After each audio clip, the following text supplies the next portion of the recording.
दिल्ली में आयोजित जमीयत उलेमा के मंच पर विवाद खड़ा हो गया। मदनी के बयान का विरोध करते हुए जैन धर्मगुरु लोकेश मुनि ने मंच छोड़ दिया, जिसके बाद कई हिंदू और अन्य धर्मगुरु भी मंच से चले गए। दरअसल जमीयत उलेमा हिंद के 34वें अधिवेशन में अरशद मदनी देश में शांति और मोहब्बत का पैगाम दे रहे थे, लेकिन उन्होंने इस दौरान ओम, नबी और मनु आदम का जिक्र कर दिया। मदनी ने कहा, हिंदुओं के पूर्वज मनु थे जो एक अल्लाह और एक ओम की इबादत करने वाला था। उन्होंने कहा कि सबसे पहला नबी अल्लाह ने ओम ने भारत के अंदर पैदा की है। हम इस्लाम के मानने वाले हैं, मुसलमान हैं, अल्लाह के मानने वाले। बैठ जाइए, आप लोग पहले बैठ जाइए, फिर बात होगी।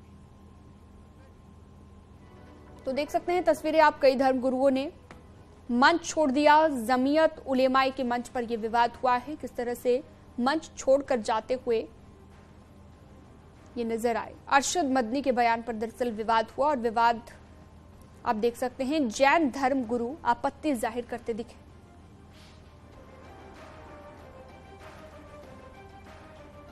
चौदह 1400 साल से इस मुल्क के अंदर रह रहे हैं, हमें कभी छेड़ा नहीं गया, हमारे मजहब को नहीं। तुमने छेड़ा है तो हम तुम्हें तुम्हारे आबा व अजदाद की तारीख बताते हैं। तुम्हारे आबा व अजदाद हिंदू नहीं थे। तुम्हारा सबसे पहला दादा, परदादा, लकड़ दादा, सकड़ दादा वो मनु था। मनु एक अल्लाह की, एक ओम की इबादत करने वाला था। मेरे भाई, मैंने ये बात इसलिए कही है कि तुम अपने इस मुल्क के ऊपर फख्र करो।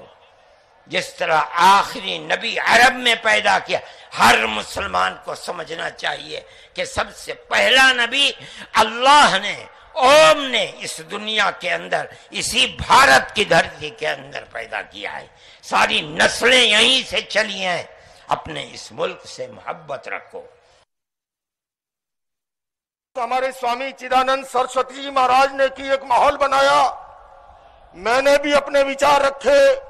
संयोजक गोस्वामी सुशील जी महाराज ने बड़ी प्यार मोहब्बत की बातें की। हमारे सिख समाज से परमजीत सिंह चंडोक जी ने बड़ी प्यार मोहब्बत की बातें की। किंतु उसके बाद जो मदनी साहब का वक्तव्य हुआ, हम कोई उससे सहमत नहीं है। और मैं आपसे निवेदन करना चाहता हूं, हमें केवल जोड़ने की बात अगर करनी है, प्यार मोहब्बत की कीजिए।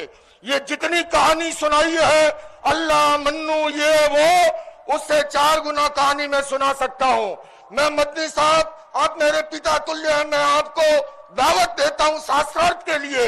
आप दिल्ली आइए, आप मुझे सहारनपुर बुला लेंगे, मैं सहारनपुर आऊंगा। और आपको निवेदन करता हूं, जैन धर्म के 24वें तीर्थंकर भगवान महावीर हुए, और उससे पहले भगवान पार्श्व 23वें थे।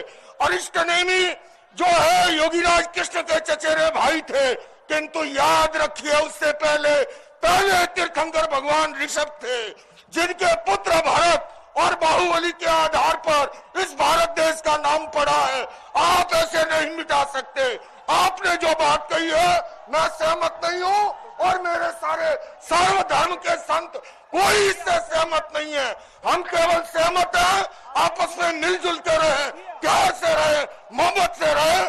और इसके सिवा ये जो कहानी ओम, मन्नू, अल्लाह, उसकी औलाद, ये फालतू की बातें हैं। सारा पलीता लगा दिया एकता के, सद्भावना के सम्मेलन को। तो देखा आपने, दोनों के विचारों में मतभेद यहां पर नजर आया, जिसके चलते जैन धर्म गुरुओं ने मंच छोड़ दिया। और मंच छोड़ने के दौरान की ये तस्वीर आप देखिए। पहले भाषण के जरिए अपनी आपत्ति जाहिर की, और जो विचार हैं उनमें मतभेद यहां सीधे तौर पर नजर आया। अरशद मदनी के बयान पर विवाद हुआ है।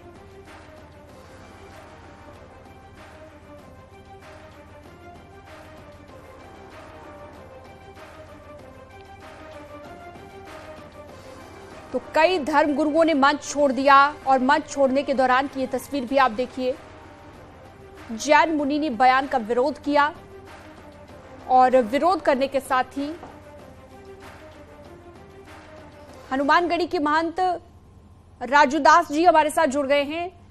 राजूदास जी, आपकी प्रतिक्रिया इस पर, कई धर्मगुरु, कई जैन धर्मगुरुओं ने मंच छोड़ दिया और विवाद जो अरशद मदनी का जो बयान था उस पर विरोध जाहिर करते नजर आया और साथ ही मंच भी छोड़ दिया उन्होंने।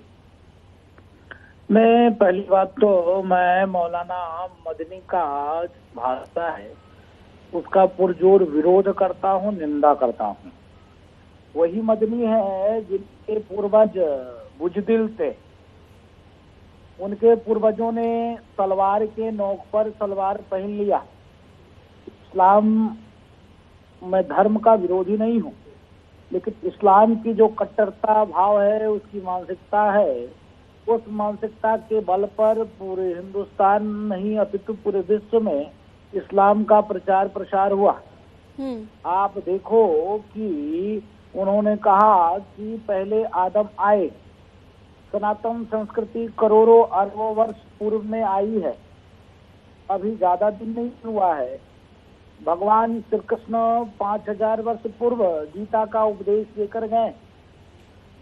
गीता की कसम खाई जाती है कोर्ट में संवैधानिक तौर पर।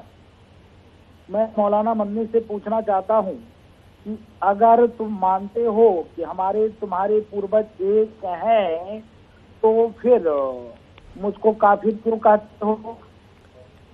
और काफिर के साथ साथ सिर्फ एक कौम, एक मजहब, एक संप्रदाय की बात क्यों करते हो? तो ये उनकी और यह कहना है, लेकिन ठीक है, तो कट्टरता आपको नजर आती है इस्लाम धर्म में। बहुत शुक्रिया आपका जुड़ने के लिए। महंत राजूदास जी हमारे साथ जुड़े हुए थे और इसी को लेकर बातचीत करते नजर आए। उनका कहना है कि इस्लाम धर्म में जो कट्टरता है वो कहीं ना कहीं आपत्तिजनक उन्हें लगती है।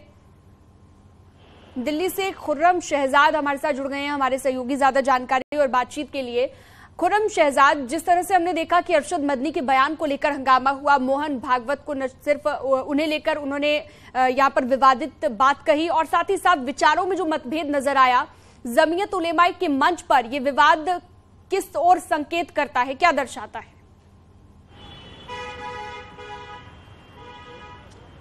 देखिए, अभी सीधे तौर पर जो दिखाई दे रहा है कि ये मुद्दा एक धार्मिक बहस ये काफ़ी आगे तक जाने वाली है, क्योंकि जिस तरीके से मौलाना अरशद मदनी ने ये कहा कि सबसे पहले दुनिया में मनु, जिसे हम आदम कहते हैं, आदम आए, जिसे ईसाई एडम कहते हैं, वो दुनिया में आए और भारत में आए। अयोध्या में उनकी कब्र मौजूद है। और मनु किसकी पूजा करते थे? ओम की पूजा करते थे, जिसे हम अल्लाह कहते हैं। तो ओम और अल्लाह एक है, जिसका कोई रूप नहीं। जिस तरह की ये बहस शुरू हुई है, धार्मिक बहस, ये काफ़ी आगे तक जाएगी, क्योंकि कहीं ना कहीं मौलाना अरशद मदनी की तरफ से साफ तौर पर यह कहा गया है कि प्राचीन जो है, जो सबसे पुराना धर्म है, जो तमाम लोगों के पूर्वजों का धर्म है, वो इस्लाम है। इसलिए उनको कहीं जाने की ज़रूरत नहीं। उन्होंने एक तरीके से इस बहस को जन्म दिया कि हिंदू धर्म पर जो लोग हैं वो भटक गए हैं, उन्हें वापसी करनी चाहिए। तो ये कहीं ना कहीं एक धार्मिक बहस है जो काफ़ी आगे तक जाने वाली है। न सिर्फ इसमें राजनीति होगी, बल्कि कहीं ना कहीं दोनों धर्म हैं, अगर वो मनु को एक मानते हैं, एक बिंदु मानते हैं, आदम को बिंदु मानते हैं, आदम किसकी पूजा करते थे, आदम पर क्या शोध हुआ है, ये तमाम चीज़ें अब इस बहस में वो आगे तक जाने वाली है। अरशद मदनी को कई मुस्लिम जो लोग हैं वो साफ तौर पर उनका समर्थन करने से बच रहे हैं।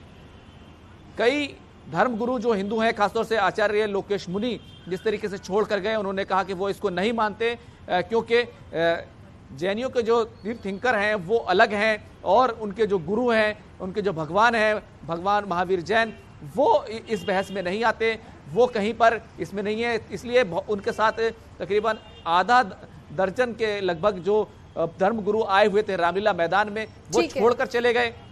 तो ये राजनीतिक बहस के साथ साथ धार्मिक बहस जो है काफी आगे तक जाने बिल्कुल राजनीतिक बहस भी और एक धार्मिक बहस भी शुरू हो गई है इसके बाद जो बयान दिया और उसके बाद जो विवाद हुआ। बहुत शुक्रिया आपका जुड़ने के लिए। एक छोटे से ब्रेक के लिए यहाँ पर रुकते हैं, जल्द लौटेंगे।